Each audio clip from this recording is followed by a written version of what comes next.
একটা মৌচাক, এখানে যদি ঢিল ছুড়ো এই মৌচাক সমস্ত দেশে ছড়িয়ে পড়বে, তখন তোমাকে যখন কামড়ানো শুরু করবে তুমি এখান তোমার দিল্লি ছাড়ার কোনো রাস্তা থাকবে না। আজকে কোথায় গিয়ে পড়ছে? দিল্লি।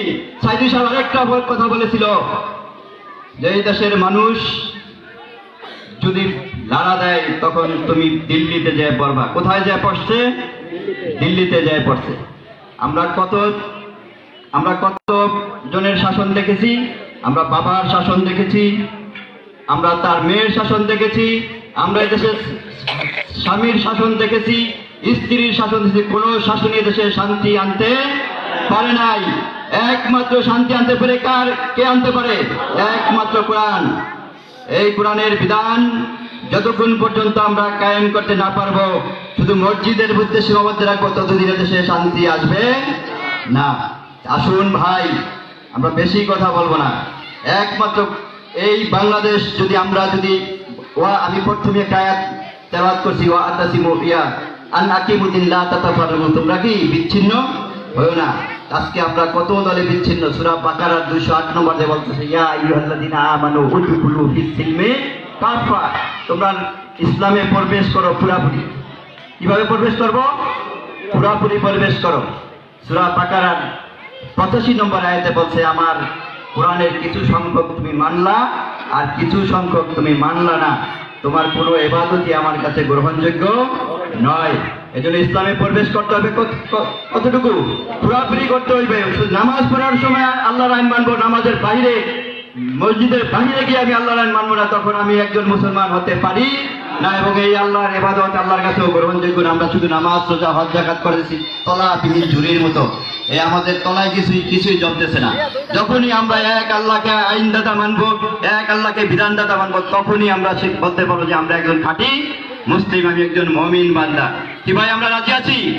আমরা যদি রাজি থাকি, আগামী বাংলাদেশ হবে কোরআনের বাংলাদেশ, আগামীর বাংলাদেশ হবে জামাত ইসলামের বাংলাদেশ, আগামী বাংলাদেশ হবে ইসলামের বাংলাদেশ, আগামী বাংলাদেশ হবে সাইদি সাহেবের বাংলাদেশ। আমরা কি রাজি আছি? আগামী বাংলাদেশ হবে যমুনায় পীরের বাংলাদেশ, আগামী বাংলাদেশ হবে হাসিনা পীরের বাংলাদেশ, সকল মুসলমানের বাংলাদেশ হবে। যে বাংলাদেশে কোন বাতিল শক্তি টু শব্দ করতে হবে না, মুসলমানের কোন নেকটা হয়ে যদি ঘর থেকে একটা মহিলা বের হয়ে যায়, তাকানের মধ্যে সাহস পাবে না ইনশাআল্লাহ। আপনারা রাজি আছি? আজকে থেকে আমরা প্রতিজ্ঞা নেই, সবাই হাত ধরে দেখান যে ইনশাআল্লাহ কোরআনের বাংলাদেশ প্রতিষ্ঠা করতে আমরা ইনশাআল্লাহ ঐক্যবদ্ধভাবে কাজ করবো। আখির দাওয়ানা আলহামদুলিল্লাহি রাব্বিল আলামিন। সম্মানিত উপস্থিতি, এ পর্যায়ে সংক্ষিপ্ত শুভেচ্ছা বক্তব্য দেওয়ার জন্য অনুরোধ করছি বাংলাদেশ বিডিআরের সাবেক সদস্য জনাব মাসুম বিল্লাহ ভাই। মাসুম বিল্লাহ ভাইকে সংক্ষিপ্ত বক্তব্য দেওয়ার জন্য অনুরোধ করছি।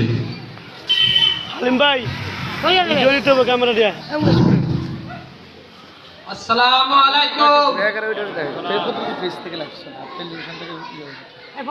উপস্থিত আমার দক্ষিণ দিগন্তি ইউনিয়নের জামাতে ইসলামের সকল স্তরের উলামায়ে কেরাম এবং জামাতের আমির এবং সেক্রেটারি সাহেব, আসসালামু আলাইকুম।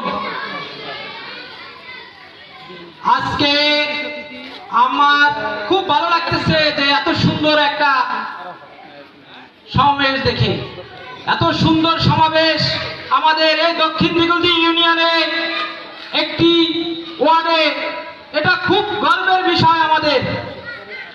আপনারা হয়তো জানেন, দীর্ঘদিন ফ্যাসিস্ট সরকার আমাদের এই দেশটাকে কিভাবে শাসন করছে, কত প্রকার অরাজনীতি বাস্তবায়ন করে এই দেশটাকে শোষণ করে নিয়ে গেছে, সেটা হয়তো আপনারা পুরোপুরি জানেন না।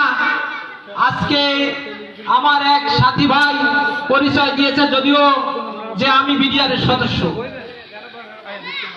এই বিডিআরের একটি মেচাকার ঘটনার ভিতর দিয়ে 57 জন চৌকস সেনা অফিসার এবং 74 জন বিডিআরের সদস্যকে হত্যার মাধ্যমে এই দেশের সকল সামরিক বাহিনী এবং সকল স্তরের প্রশাসন স্তব্ধ করে দেওয়া হয়েছে। নেই, বলছে তোমরা যদি কথা বলো তোমাদের অবস্থা হবে সেই বিডিআরের মতো।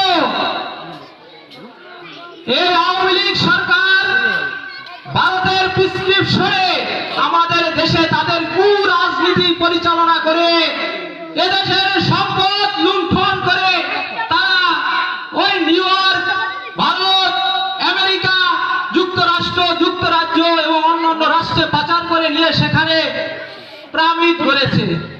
তারা সারা জীবন সেখানে বিলাসবহুল জীবন যাপন করার জন্য এগুলো করেছে। বাট আমি আপনাদের সামনে দাঁড়িয়েছি একটি কথা বলার জন্য, সেটা হলো আপনারা দেখেছেন 5 তারিখের যে ঘটনার মাধ্যমে এই ফ্যাসিস্ট সরকারের পতন হয়েছে। এরপরে 5 তারিখের পরে আমরা কি দেখলাম? হায়, বলতেছে বাজারের কোনো ট্যাক্স নেওয়া হবে না, খাজনা নেওয়া হবে না, কোথাও কোনো চাঁদাবাজি হবে না, দুর্নীতি হবে না। কারণ এই আবু সাইদের মতো ছেলে যেখানে পুরো দেশে গুলি নিয়েছে, আপনারা একটু তাকিয়ে দেখেন কি হলো। আবার একটা ওই পুরানো দিনের ইতিহাস আবার চালু হয়ে গেছে, যেখানে যেখানে বাজারে বলতেছে এই মানে খাজনা দিবে না কেন, আমরা তো একটা ডাক আনছি, একটা কাগজ নিয়ে বলতেছে যে আমরা এটা গুজরাটে নিয়ে আসছি, আপনাদের আমারও দিতে হবে।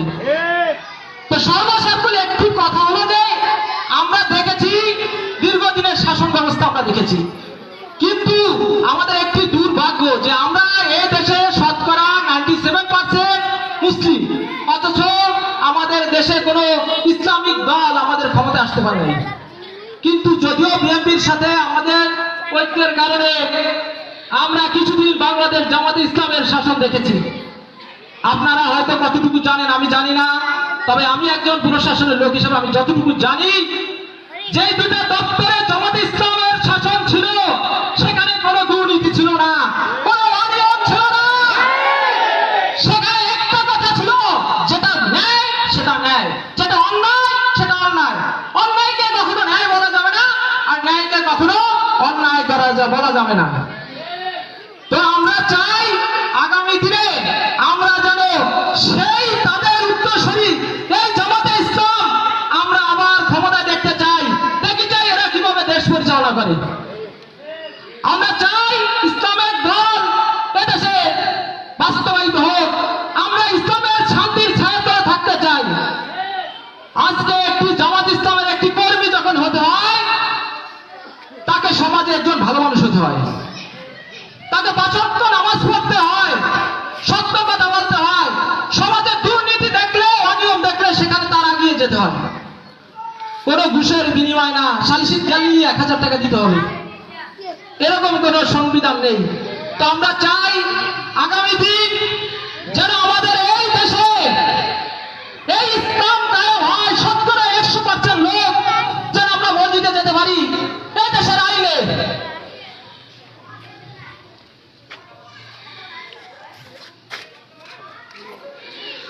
তো সর্বশেষ আমাদের আজকে সময় সংকীর্ণ, সর্বশেষ আমরা আজকে প্রতিজ্ঞাবদ্ধ হই যে আমরা এই শান্তি, ইসলাম মানে শান্তি, আর আমরা এই শান্তির দলকে আগামীতে নির্বাচিত করে আমরা এ দেশের শান্তি বাস্তবায়ন করব এবং শান্তিতে বসবাস করার চেষ্টা করব। আর আমরা খাজনা দিতে চাই না, সালিসিতে নিলে তাকে 1000 টাকা ঘুষ অ্যাডভান্স দিতে চাই না।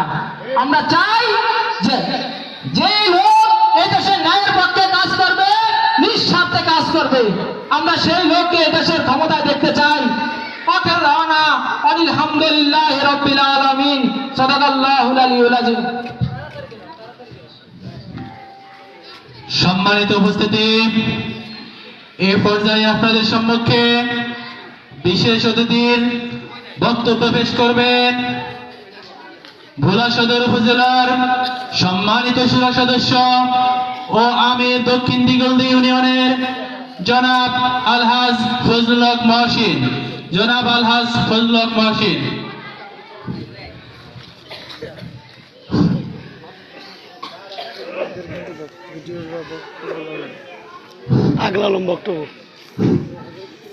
আসসালামু আলাইকুম ওয়া রাহমাতুল্লাহ।